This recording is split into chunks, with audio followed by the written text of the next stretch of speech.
Duchess Elisabeth Amalie Eugenie in Bavaria was Empress of Austria and Queen of Hungary from her marriage to Emperor Franz Joseph I on April 24, 1854 until her assassination in 1898.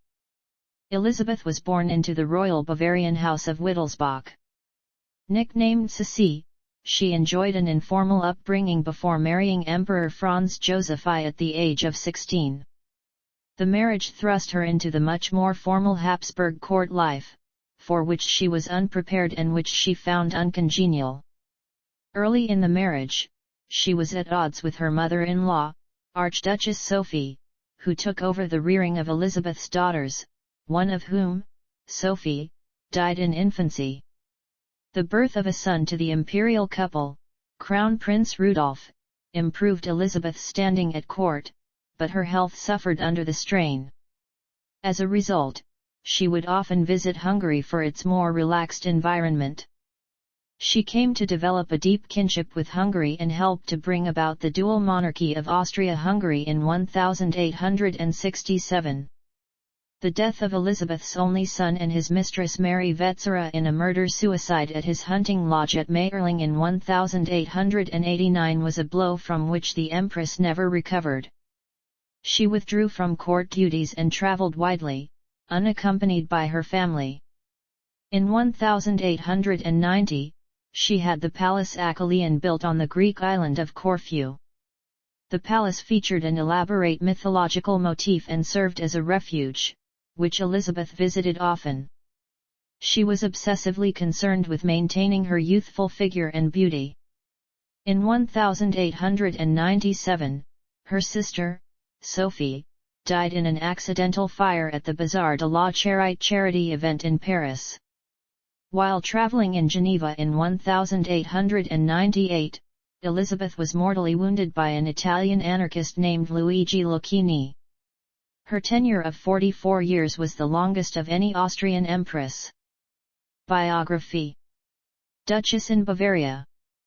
Born Elisabeth Amalie Eugenie on December 24, 1837 in Munich, Bavaria, she was the third child and second daughter of Duke Maximilian Joseph in Bavaria and Princess Ludovica of Bavaria, the half-sister of King Ludwig I of Bavaria.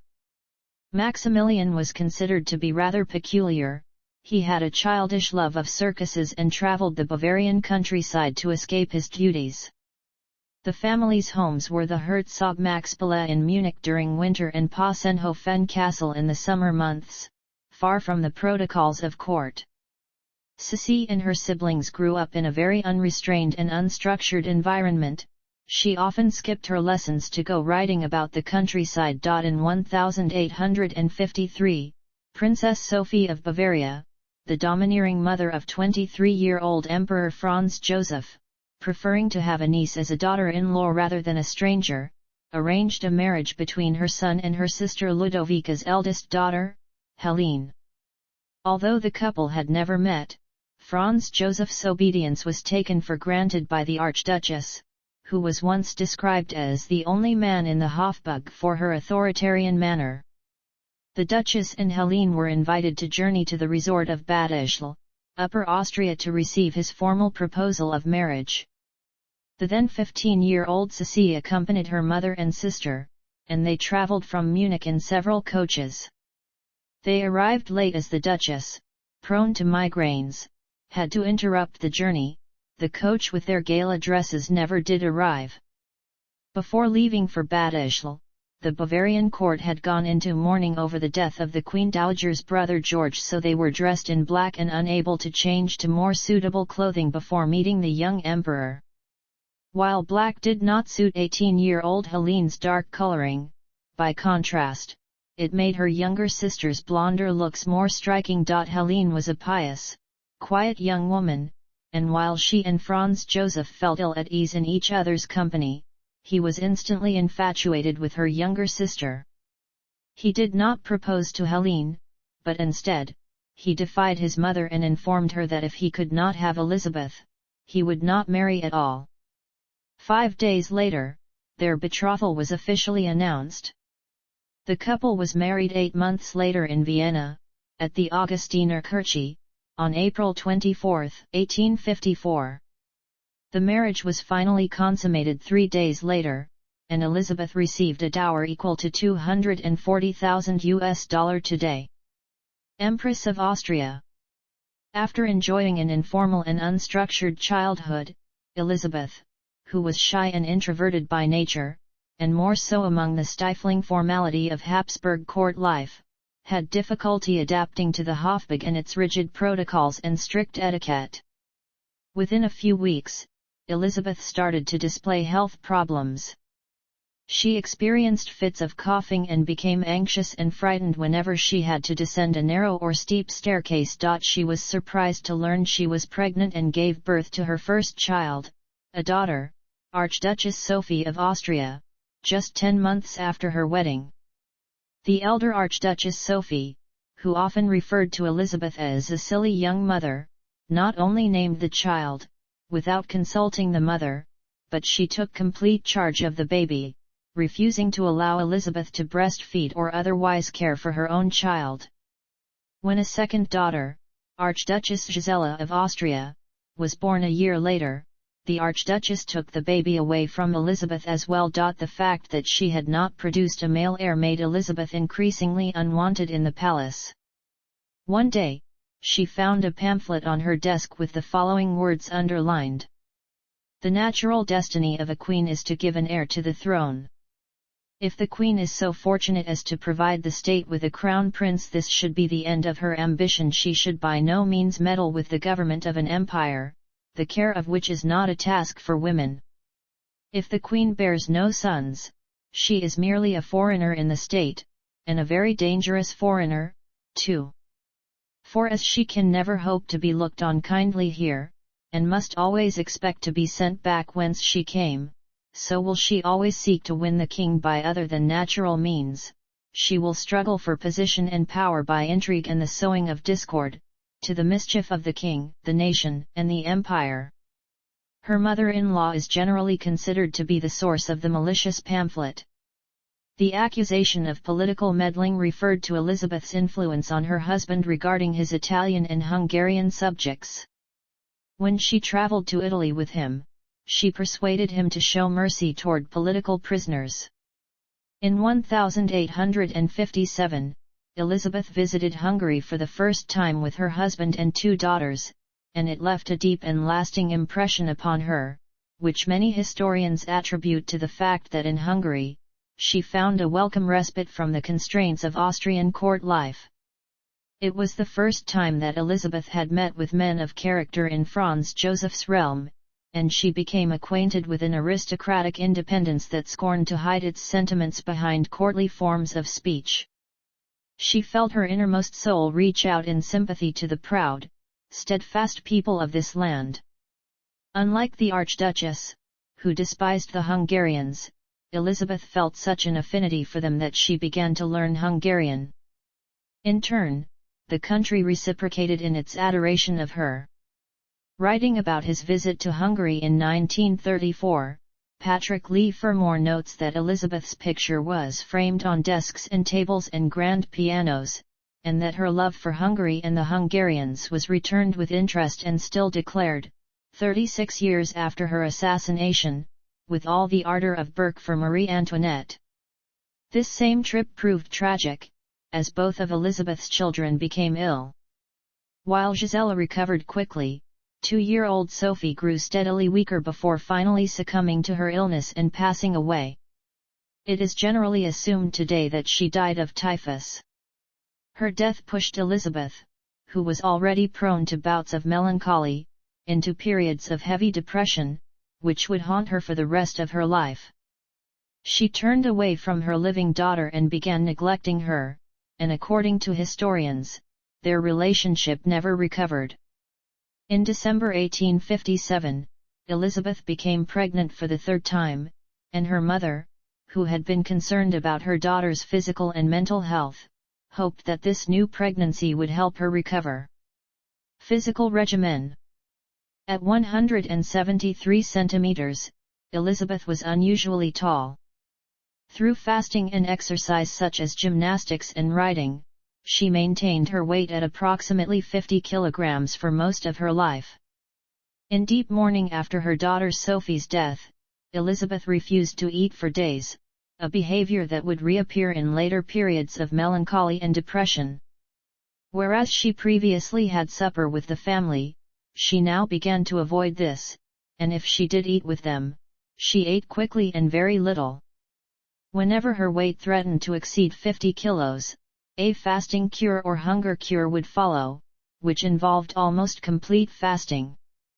Meat itself often filled her with disgust, so she either had the juice of half-raw beef steaks squeezed into a thin soup, or else adhered to a diet of milk and eggs. Elizabeth emphasized her extreme slenderness through the practice of tight lacing.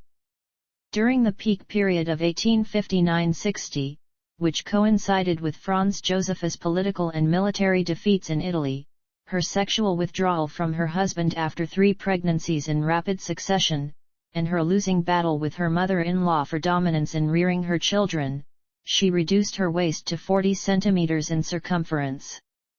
Corsets of the time were split busk types, fastening up the front with hooks and eyes, but Elizabeth had more rigid, solid front ones made in Paris out of leather, like those of Parisian courtesans, probably to hold up under the stress of such strenuous lacing, a proceeding which sometimes took quite an hour.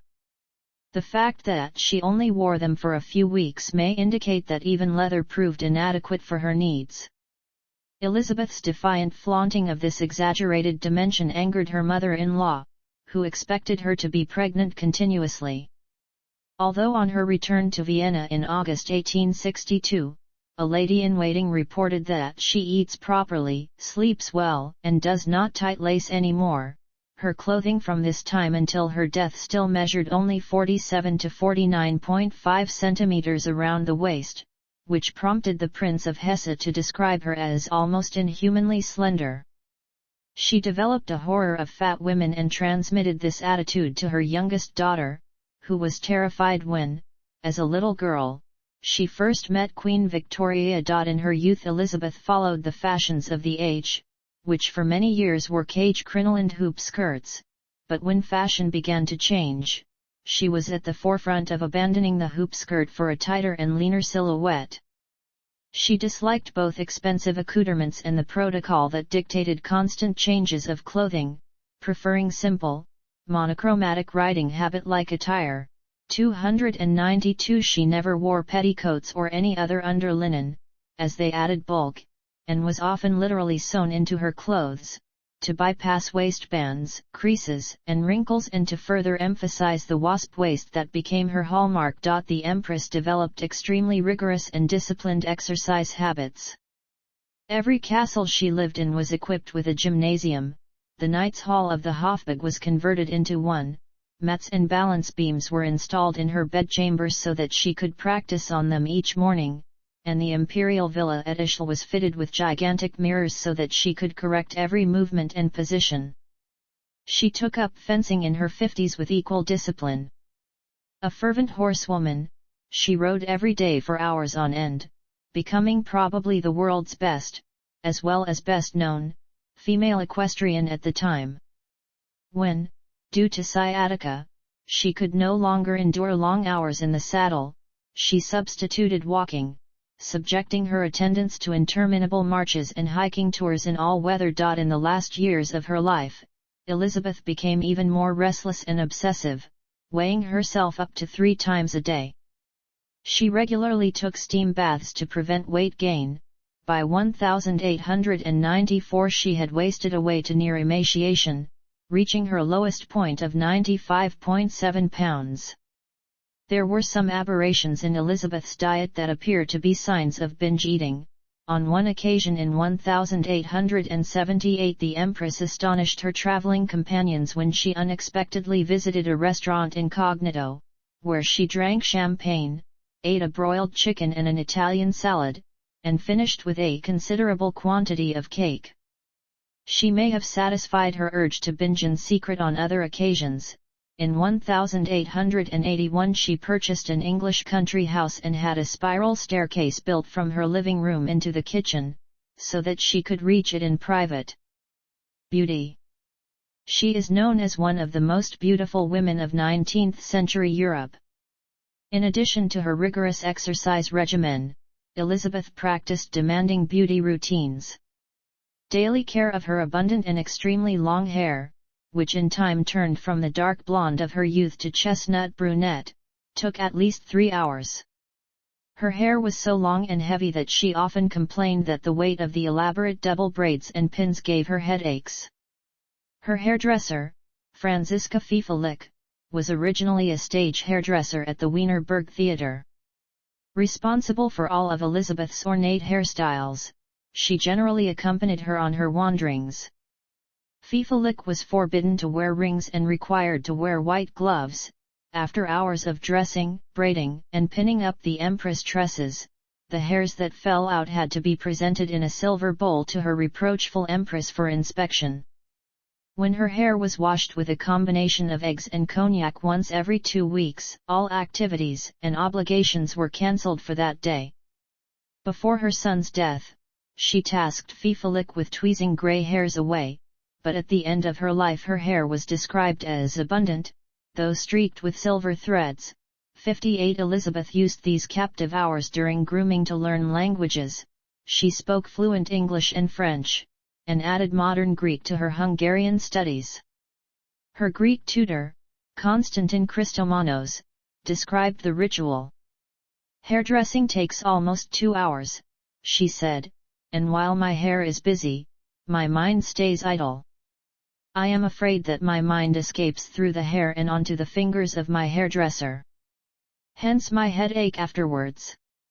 The empress sat at a table which was moved to the middle of the room and covered with a white cloth. She was shrouded in a white, laced peignoir. Her hair, unfastened and reaching to the floor, enfolded her entire body. Elisabeth used cosmetics and perfume sparingly, as she wished to showcase her natural beauty. On the other hand, to preserve her beauty, she tested countless beauty products prepared either in the court pharmacy or by a lady-in-waiting in her own apartments. She appeared to favor crème céleste, but preferred a wide variety of facial tonics and waters. Her night and bedtime rituals were just as demanding. Elisabeth slept without a pillow on a metal bedstead, which she believed was better for retaining and maintaining her upright posture. Either raw veal or crushed strawberries lined her nightly leather facial mask. She was also heavily massaged, and often slept with cloths soaked in either violet or cider vinegar above her hips to preserve her slim waist. Her neck was wrapped with cloths soaked in Kummerfeld-toned washing water. To further preserve her skin tone, she took both a cold shower every morning and an olive oil bath in the evening. Elisabeth had an aversion to being photographed, especially later in her life, and was quick with a fan or sunshade to prevent her portrait being taken. 8. Marriage. Franz Joseph was passionately in love with his wife, but she did not reciprocate his feelings fully and felt increasingly stifled by the rigidness of court life. He was a stolid and sober man, a political conservative who was still guided by his mother and her adherence to the strict Spanish court ceremonial regarding both his public and domestic life, whereas Elisabeth inhabited a different world altogether. Restless to the point of hyperactivity, naturally introverted, and emotionally distant from her husband, she fled him as well as her duties of life at court, avoiding them both as much as she could. He indulged her wanderings, but constantly and unsuccessfully tried to tempt her into a more domestic life with him. Elisabeth slept very little and spent hours reading and writing at night, and even took up smoking, a shocking habit for women which made her the further subject of already avid gossip. She had a special interest in history, philosophy, and literature, and developed a profound reverence for the German lyric poet and radical political thinker Heinrich Heine, whose letters she collected. She tried to make a name for herself by writing Heine-inspired poetry. Referring to herself as Titania, William Shakespeare's Fairy Queen, Elisabeth expressed her intimate thoughts and desires in a large number of romantic poems, which served as a type of secret diary. Most of her poetry relates to her journeys, classical Greek and romantic themes, an ironic commentary on the Habsburg dynasty. Her wanderlust is defined by her own work. Elizabeth was an emotionally complex woman, and perhaps due to the melancholy and eccentricity that was considered a given characteristic of her Wittelsbach lineage, she was interested in the treatment of the mentally ill. In 1871, when the emperor asked her what she would like as a gift for her Saint's Day, she listed a young tiger and a medallion, but a fully equipped lunatic asylum would please me most. Birth of a son. On August 21, 1858, Elizabeth finally gave birth to an heir, Rudolf. The 101-gun salute announcing the welcome news to Vienna also signaled an increase in her influence at court. This, combined with her sympathy toward Hungary, made Elizabeth an ideal mediator between the Magyars and the emperor. Her interest in politics had developed as she matured, she was liberal-minded, and placed herself decisively on the Hungarian side in the increasing conflict of nationalities within the empire. Elizabeth was a personal advocate for Hungarian Count Gyula Andrássy, who also was rumored to be her lover. Whenever difficult negotiations broke off between the Hungarians and the court, they were resumed with her help. During these protracted dealings, Elizabeth suggested to the emperor that Andrássy be made the premier of Hungary as part of a compromise, and in a forceful attempt to bring the two men together, strongly admonished her husband. "I have just had an interview with Andrássy. He set forth his views clearly and plainly. I quite understood them and arrived at the conclusion that if you would trust him and trust him entirely, we might still be saved, not only Hungary, but the monarchy, too. I can assure you that you are not dealing with a man desirous of playing a part at any price or striving for a position. On the contrary, he is risking his present position, which is a fine one. But approaching shipwreck, he, too, is prepared to do all in his power to save it. What he possesses, his understanding and influence in the country, he will lay at your feet. For the last time I beg you in Rudolf's name not to lose this, at the last moment. If you say no, if at the last moment you are no longer willing to listen to disinterested counsels, then, you will be relieved forever from my future, and nothing will remain to me but the consciousness that whatever may happen, I shall be able to say honestly to Rudolf one day, I did everything in my power. Your misfortunes are not on my conscience." When Elizabeth was still blocked from controlling her son's upbringing and education, she openly rebelled. Due to her nervous attacks, fasting cures, severe exercise regime, and frequent fits of coughing, the state of her health had become so alarming that in October 1860 she was reported to suffer not only from green sickness, but also from physical exhaustion. A serious lung complaint of Lungenschwindsucht was feared by Dr. Joseph Cotta, a lung specialist, who advised a stay on Madeira. During this time, the court was rife with malicious rumors that Franz Joseph was having a liaison with an actress named Frau Roll. Elizabeth seized on the excuse and left her husband and children, to spend the winter in seclusion. 6 months later, a mere 4 days after her return to Vienna, she again experienced coughing fits and fever. She ate hardly anything and slept badly, and Dr. Cotta observed a recurrence of her lung disease. A fresh rest cure was advised, this time on Corfu, where she improved almost immediately. If her illnesses were psychosomatic, abating when she was removed from her husband and her duties, her eating habits were causing physical problems as well. In 1862 she had not seen Vienna for a year when her family physician, Dr. Fischer of Munich, examined her and observed serious anemia and signs of dropsy. Her feet were sometimes so swollen that she could walk only laboriously, and with the support of others. On medical advice, she went to Bad Kissingen for a cure. Elizabeth recovered quickly at the spa, but instead of returning home to assuage the gossip about her absence, she spent more time with her own family in Bavaria. In August 1862, after a 2-year absence, she returned shortly before her husband's birthday, but immediately suffered from a violent migraine and vomited 4 times en route, which might support a theory that some of her complaints were stress-related and psychosomatic. Rudolf was now 4 years old, and Franz Joseph hoped for another son to safeguard the succession.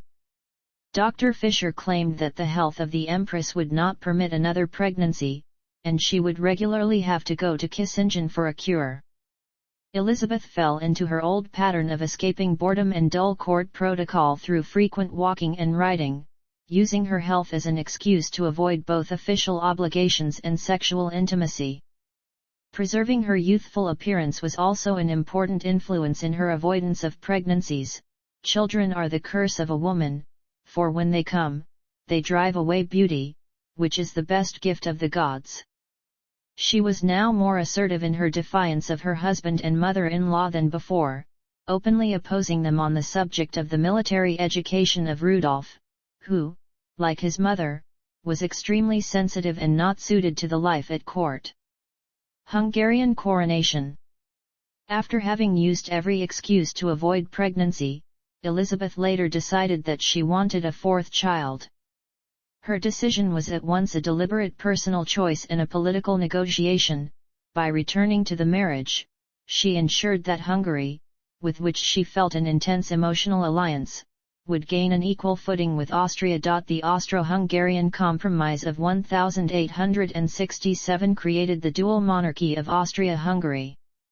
Andrassy was made the first Hungarian prime minister, and in return, he saw that Franz Joseph and Elisabeth were officially crowned King and Queen of Hungary in June. As a coronation gift, Hungary presented the royal couple with a country residence in Gdll, 32 kilometers east of Budapest. In the next year, Elisabeth lived primarily in Gdll and Budapest, leaving her neglected and resentful Austrian subjects to trade rumors that if the infant she was expecting were a son, she would name him Stephen, after the patron saint and first king of Hungary. The issue was avoided when she gave birth to a daughter, Marie Valerie. Dubbed the Hungarian child, she was born in Budapest 10 months after her parents' coronation and baptized there in April. Determined to bring this last child up by herself, Elisabeth finally had her way. She poured all her repressed maternal feelings on her youngest daughter to the point of nearly smothering her.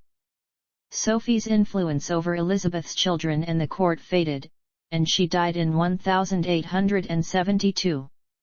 Travels. After having achieved this victory, Elisabeth did not stay to enjoy it, but instead embarked on a life of travel, and saw little of her children. If I arrived at a place and knew that I could never leave it again, the whole stay would become hell despite being paradise. After her son's death, she commissioned the building of a palace on the island of Corfu, which she named the Achillean, after Homer's hero Achilles in the Iliad. After her death, the building was purchased by German Emperor Wilhelm II. Later it was acquired by the nation of Greece and converted to a museum. Newspapers published articles on her passion for riding, sports, diet and exercise regimens, and fashion sense. She often shopped at the Budapest fashion house, on Tall Altar, which had become very popular with the fashion-crazed crowd. Newspapers also reported on a series of reputed lovers. Although there is no verifiable evidence of her having an affair, one of her alleged lovers was George Bay Middleton, a dashing Anglo-Scot. He had been named as the probable lover of Lady Henrietta Blanche Hosier and father of Clementine Ogilvy Hosier. To prevent him from becoming lonely during her long absences, Elisabeth encouraged her husband Franz Joseph's close relationship with actress Katharina Schratt. On her journeys, Elisabeth sought to avoid all public attention and crowds of people. She was mostly traveling incognito, using pseudonyms like Countess of Hohenems. Elisabeth also refused to meet European monarchs when she did not feel like it. On her high-speed walking tours, which lasted several hours, she was mostly accompanied by her Greek-language tutors or her ladies-in-waiting. Countess Irma Stare, her last lady-in-waiting, describes the reclusive and highly sensitive Empress as a natural, liberal, and modest character, as a good listener and keen observer with great intellect. Almost all of the 10 readers who accompanied Elizabeth on her journeys were in their mid-20s and of Greek origin. The most famous one was Constantin Christomanos, a future playwright and theatre director, whose memoirs of Elizabeth were banned by the Viennese court. The others were the lawyer Nikos Thermoyannis, Roussos Roussopoulos, who thanks to Elizabeth became an honorary consul in Budapest, Konstantin Manos, who became a resistance fighter against the Turks in Crete, and Marinos Marinaki, a future sportsman and co-founder of the famous Greek soccer club Panathinaikos. The last tutor who accompanied the Empress was the English-Greek Frederick Barker. He also served as a middleman for negotiations to sell the Achillean Palace on Corfu. After Sissy's death, Barker continued to stay in touch with the imperial family and became a Freemason. On her voyages, Elizabeth was also accompanied by a Swedish therapist, Arvid Ludvig Kellgren, to whom she even wrote romantic poetry. Mayerling Incident. In 1889, Elizabeth's life was shattered by the death of her only son Rudolf, who was found dead together with his young lover Baroness Mary Wetzera, in what was suspected to be a murder-suicide on Rudolf's part. The scandal was known as the Mayerling Incident after the location of Rudolf's hunting lodge in Lower Austria, where they were found. Elizabeth never recovered from the tragedy, sinking further into melancholy. Within a few years, she had lost her father, Max Joseph, her only son, Rudolf, her sister Duchess Sophie in Bavaria, Helene, and her mother, Ludovica. After Rudolf's death, she was thought to have dressed only in black for the rest of her life, although a light blue and cream dress discovered by the Hofburg-Sissi Museum dates to this time. To compound her losses, Count Giola Andresi died a year later, on February 18, 1890. "My last and only friend is dead," she lamented. Marie Valerie declared, she clung to him with true and steadfast friendship as she did perhaps, to no other person. The Mayerling scandal increased public interest in Elizabeth, and she continued to be an icon and a sensation in her own right wherever she went. She wore long black dresses that could be buttoned up at the bottom, and carried a white parasol made of leather in addition to a concealing fan to hide her face from the curious. Elizabeth spent little time in Vienna with her husband. Their correspondence increased during their last years, however, and their relationship became a warm friendship. On her imperial steamer, Miramar, Empress Elisabeth traveled through the Mediterranean. Her favorite places were Cape Martin on the French Riviera, and also San Remo on the Ligurian Riviera, where tourism had started only in the second half of the 19th century, Lake Geneva in Switzerland, Bad Ischl, Austria, where the imperial couple would spend the summer, and Corfu. The Empress also visited countries not usually visited by European royals at the time: Morocco, Algeria, Malta, Turkey, and Egypt. The Emperor was hoping that his wife would finally settle down in her palace Achillean on Corfu, but Sissi soon lost interest in the fairytale property. The endless travels became a means of escape for Elizabeth from her life and her misery. Assassination. In 1898, despite warnings of possible assassination attempts, the 60-year-old Elizabeth traveled incognito to Geneva, Switzerland. However, someone from the Hotel Beau Rivage revealed that the Empress of Austria was their guest. At 1:35 p.m. on Saturday, September 10, 1898, Elizabeth and Countess Ermesderatisdera Etinagimihali, her lady-in-waiting, left the hotel on the shore of Lake Geneva on foot to catch the steamship Geneve for Montreux. Since the Empress despised processions, she insisted that they walk without the other members of her entourage. They were walking along the promenade when the 25-year-old Italian anarchist Luigi Lucchini approached them, attempting to peer underneath the Empress's parasol. According to Stray, as the ship's bell announced the departure, Lucchini seemed to stumble and made a movement with his hand, as if he wanted to maintain his balance. In reality, however, in an act of propaganda of the deed, he had stabbed Elisabeth with a sharpened needle file that was 4 inches long that he had inserted into a wooden handle. Lucchini originally planned to kill the Duke of Orleans, but the pretender to France's throne had left Geneva earlier for the Valais. Failing to find him, the assassin selected Elisabeth when a Geneva newspaper revealed that the elegant woman travelling under the pseudonym of Countess of Hohenebs was the Empress Elisabeth of Austria. "I am an anarchist by conviction. I came to Geneva to kill a sovereign, with object of giving an example to those who suffer and those who do nothing to improve their social position. It did not matter to me who the sovereign was whom I should kill. It was not a woman I struck, but an empress. It was a crown that I had in view." 326-327. After Lucchini struck her, the empress collapsed. A coach driver helped her to her feet and alerted the Austrian concierge of the Beau Rivage, a man named Planner, who had been watching the progress the empress made toward the Geneve. The two women walked roughly 100 yards to the gangway and boarded, at which point, Stray relaxed her hold on Elisabeth's arm. The empress then lost consciousness and collapsed next to her. Stray called for a doctor, but only a former nurse, a fellow passenger, was available. The boat's captain, Captain Roux, was ignorant of Elisabeth's identity, and since it was very hot on deck, he advised the Countess to disembark and take her companion back to her hotel. Meanwhile, the boat was already sailing out of the harbour. 3 men carried Elisabeth to the top deck and laid her on a bench. Stray opened her dress and cut Elisabeth's corset laces so she could breathe. Elisabeth revived somewhat, and when Stray asked her if she was in pain, she replied, "No." She then asked, "What has happened?" and lost consciousness again. 317. Countess Stray noticed a small brown stain above the left breast of the Empress. Alarmed that Elisabeth had not recovered consciousness, she informed the captain of her identity, and the boat turned back to Geneva. Elisabeth was carried back to the Hotel Beau Rivage by 6 sailors on a stretcher improvised from a sail, cushions and 2 oars.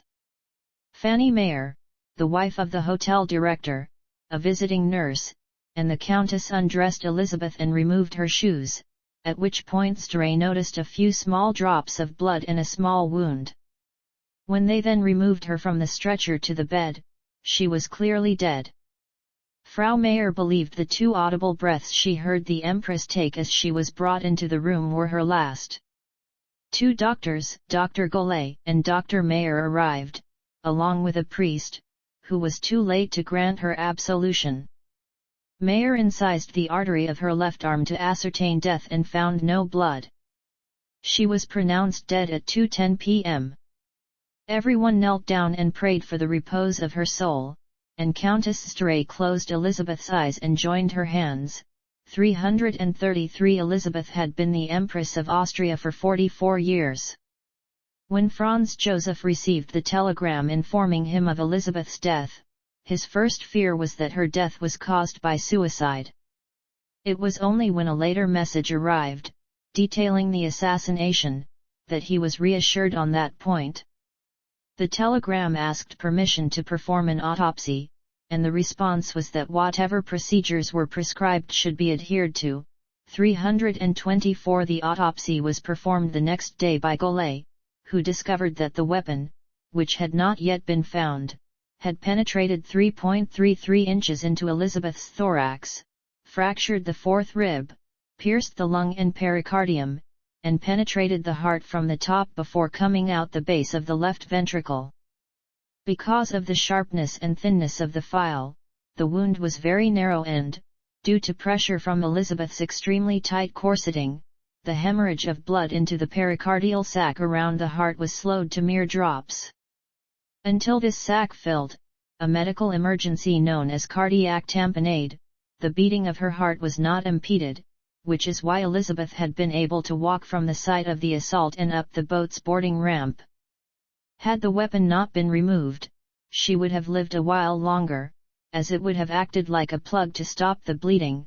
310 Golay photographed the wound but turned the photograph over to the Swiss Procurator General, who had it destroyed, on the orders of Franz Joseph, along with the autopsy instruments. 383 As Geneva shuttered itself in mourning, Elisabeth's body was placed in a triple coffin, 2 inner ones of lead, the third exterior one in bronze, reposing on lion claws. On Tuesday, before the coffins were sealed, Franz Joseph's official representatives arrived to identify the body.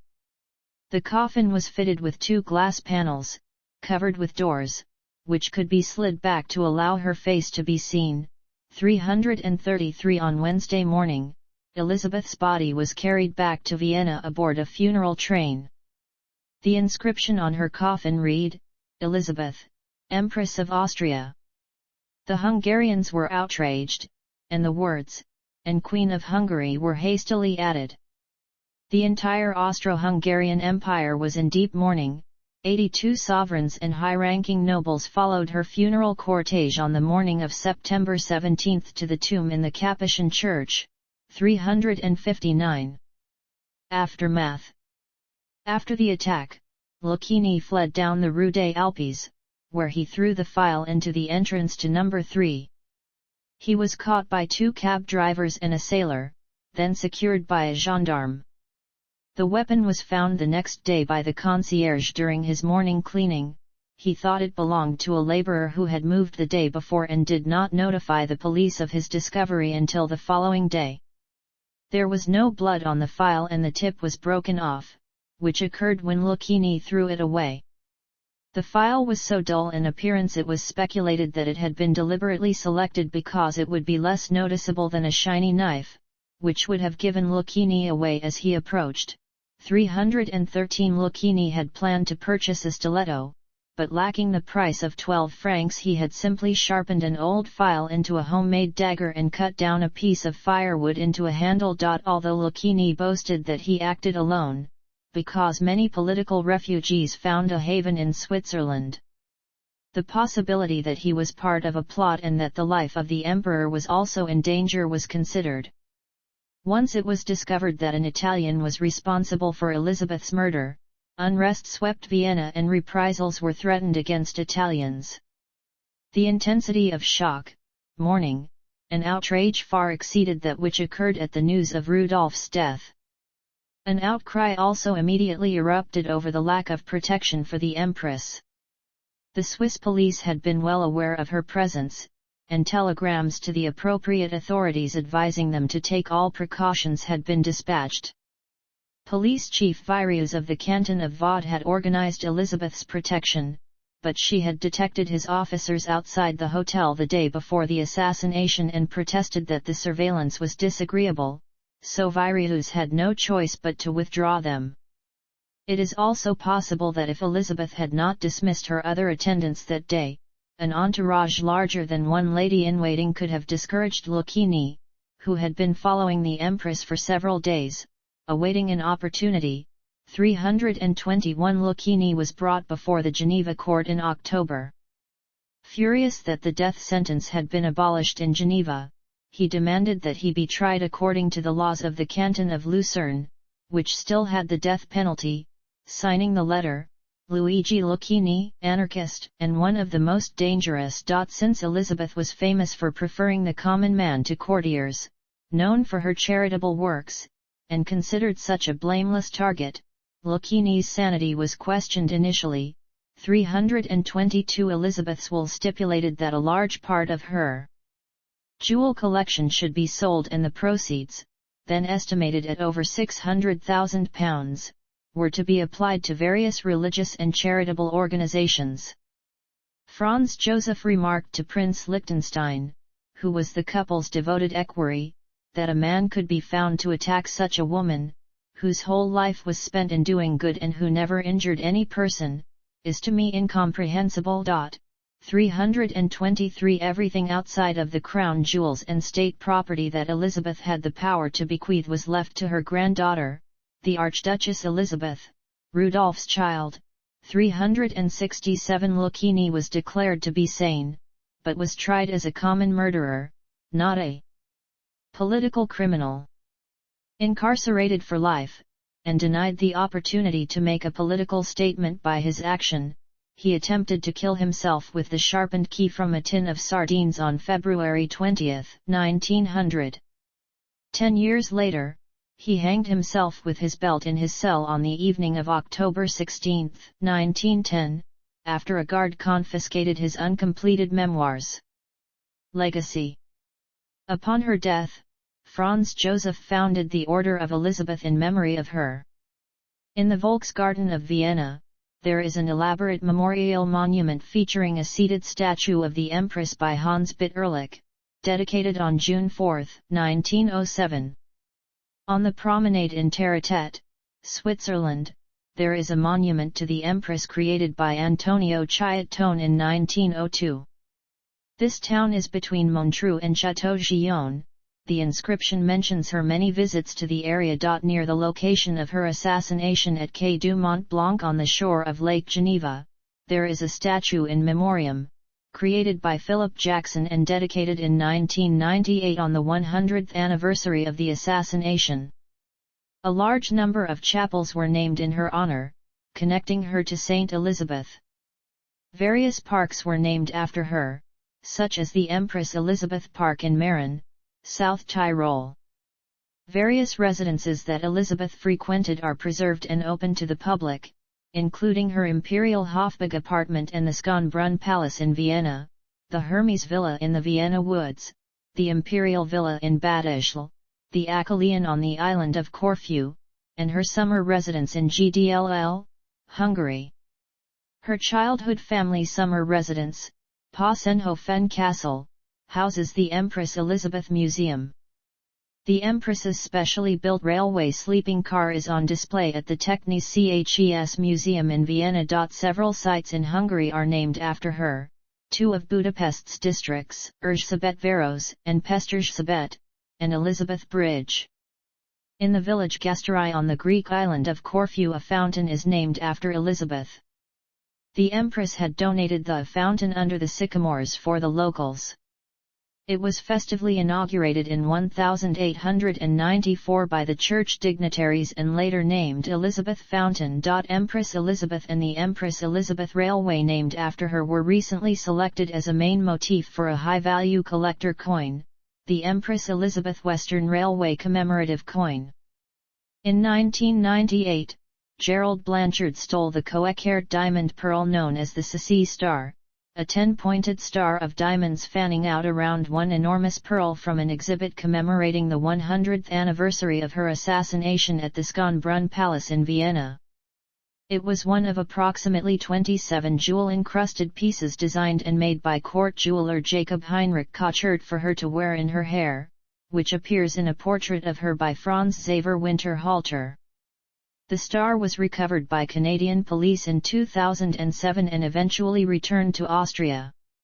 Although Blanchard possessed the priceless jewel, no one was ever formally charged with stealing it. Two versions of the stars were created. A second type without a pearl center was designed by court jeweler Rosette and Fischmeister. Some stars were given to ladies of the court. One set of 27 diamond stars was kept in the imperial family. They are seen in a photograph that shows the dowry of Rudolph's daughter, Archduchess Elisabeth, known as Erzsébet, on the occasion of her wedding to Prince Otto of Windisch-Gratz in 1902.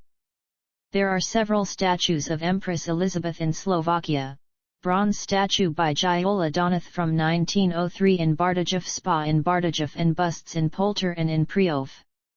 Also Elisabeth Bridge connecting towns Komarno in Slovakia and Komárom in Hungary, which was built in 1892 is named after Sissi. Other statues in memory of Empress Elisabeth were erected in Salzburg, in the garden of the former Hotel Strauch in Felda Fing, where she used to stay on her later travels, in Budapest, in Funchal on Madeira, and in many other places. Portrayal of Elisabeth in the arts. Stage. In 1932 the comic operetta Sissi premiered in Vienna.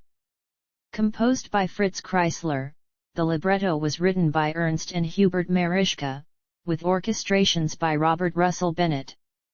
Although the pet name of the Empress was always spelled Sissi, never Sissy, this incorrect version of her name persisted in the works about her that followed.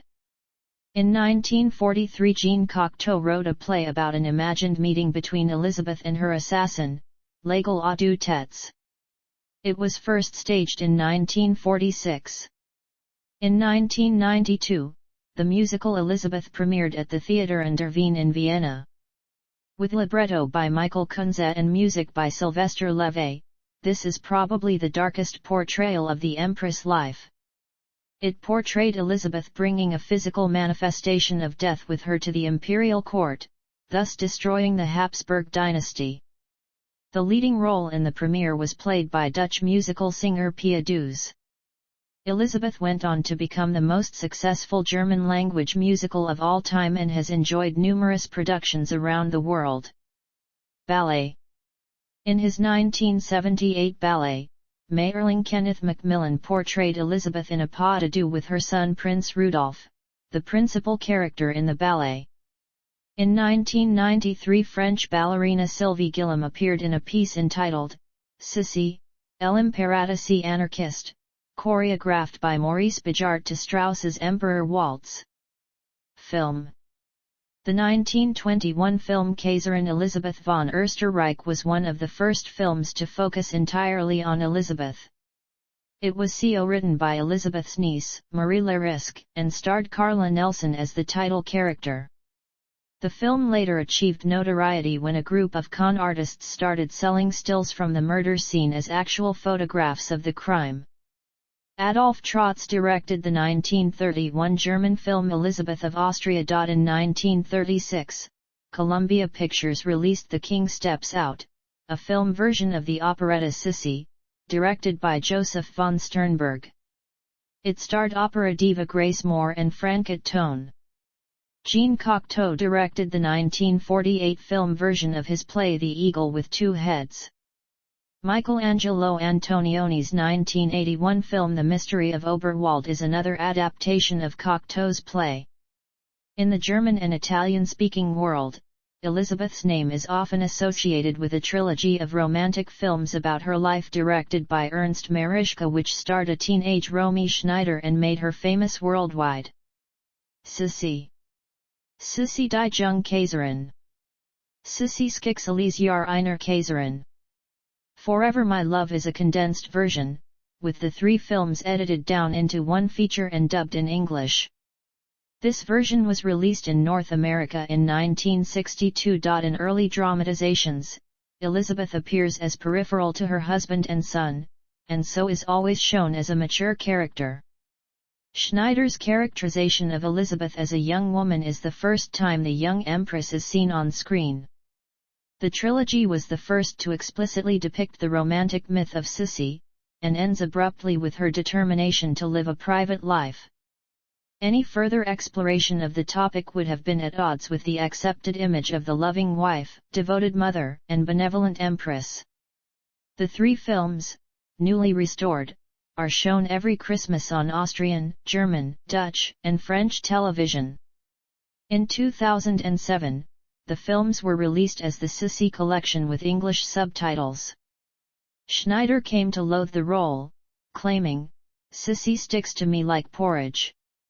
Later she appeared as a much more realistic and fascinating Elizabeth in Luchino Visconti's Ludwig, a 1972 film about Elizabeth's cousin, Ludwig II of Bavaria.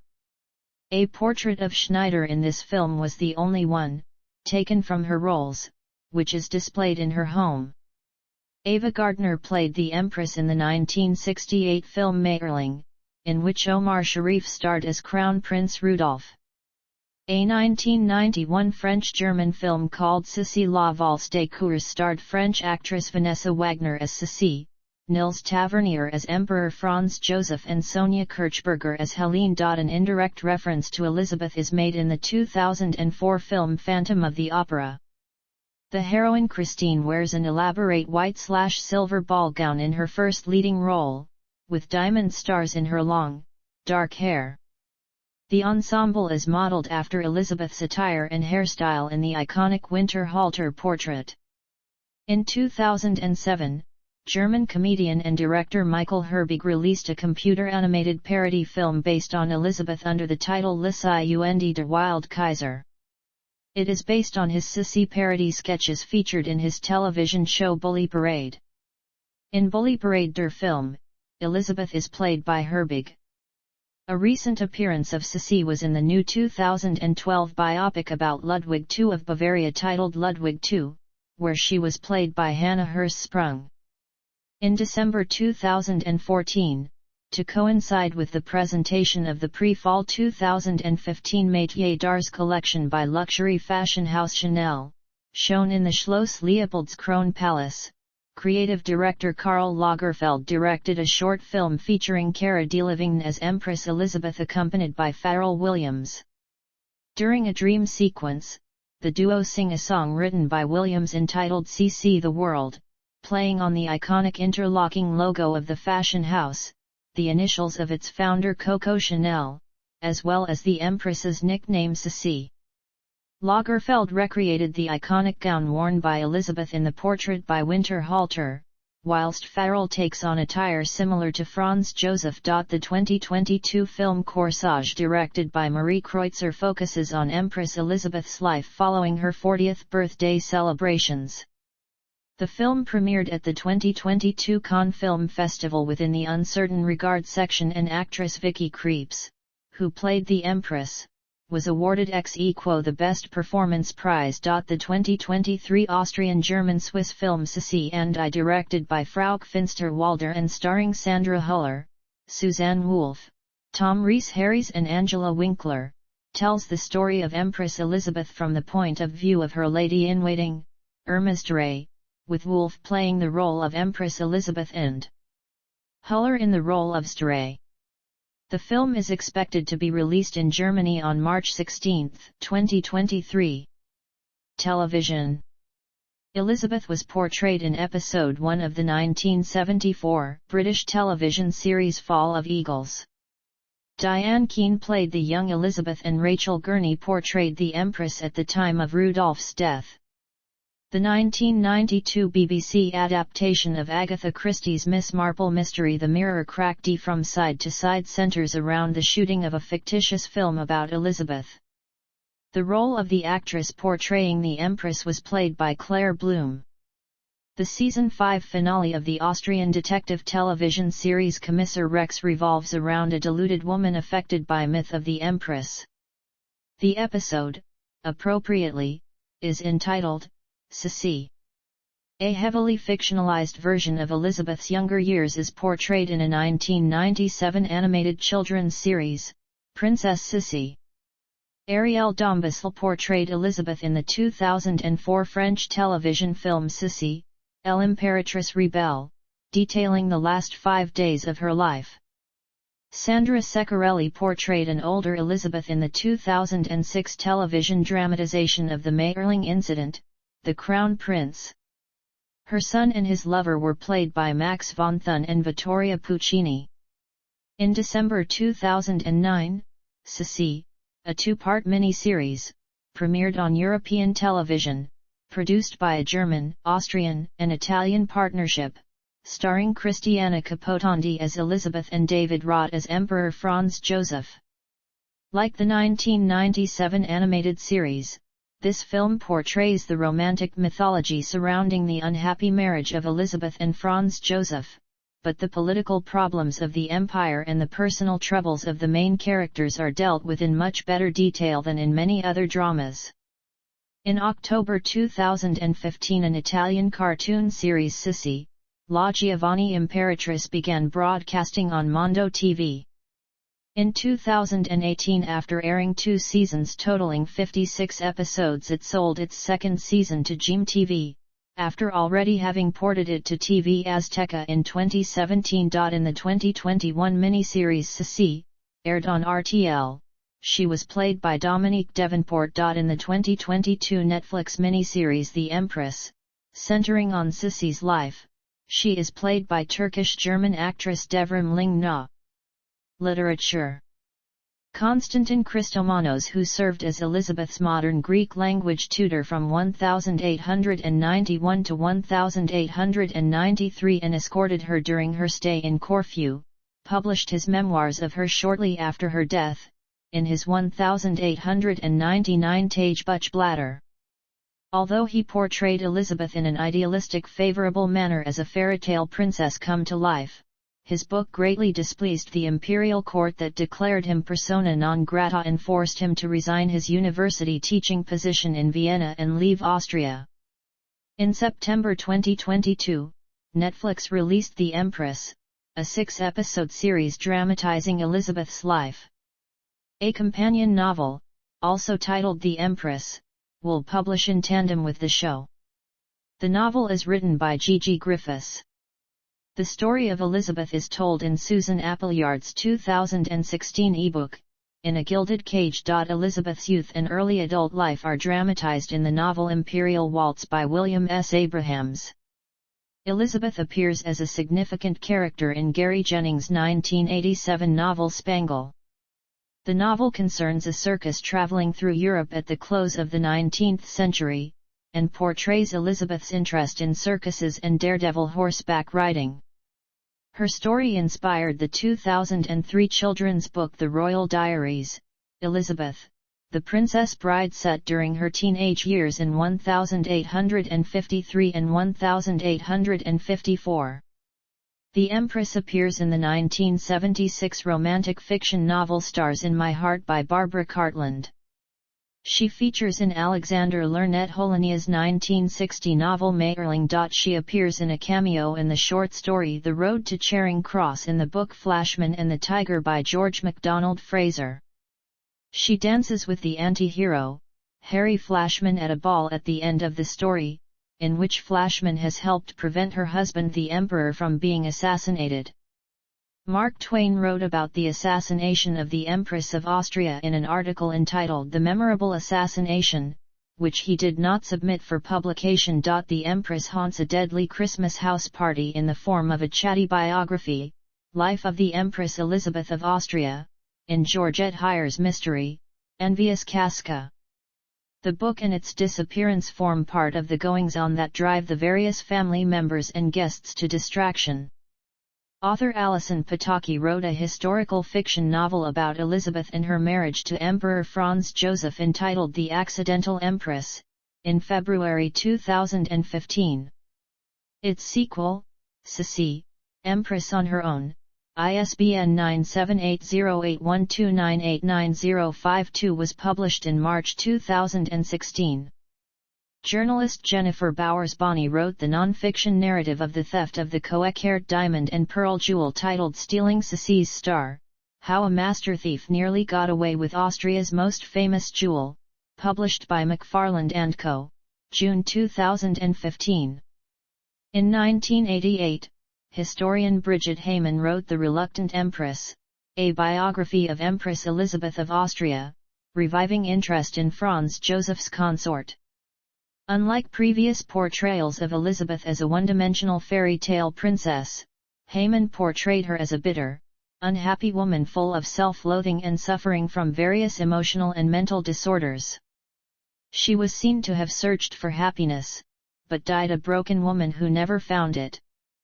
Heyman's portrayal explored new facets of the legend of Sissi, as well as contemplating the role of women in high-level politics and dynasties. Elizabeth and her purported lover, George Bay Middleton, are included in the 2014 historical fiction novel, The Fortune Hunter by Daisy Goodwin. Music. Dutch singer Petra Berger's album Eternal Woman includes If I Had a Wish, a song about Elizabeth. The song Sissi by the Scottish band Washington Irving is inspired by Elizabeth's life. Architecture. The Empress Elisabeth Bridge over the Elbe, opened in 1855, was named after her. The Elizabeth Church in Lviv, Ukraine, was founded in 1903 by the Emperor in memory of Elizabeth. Honors. Russian Empire, Grand Cross of the Imperial Order of St. Catherine, October 1853. Spain, Dame of the Order of Queen Maria Luisa, June 16, 1854. Mexican Empire, Grand Cross of the Imperial Order of St. Charles, April 10, 1865. United Kingdom, Dame Grand Cross of the Venerable Order of St. John of Jerusalem, May 23, 1873. Kingdom of Prussia, Dame of the Order of Louise, First Class. Empire of Japan, Grand Cordon of the Order of the Precious Crown, September 8, 1898.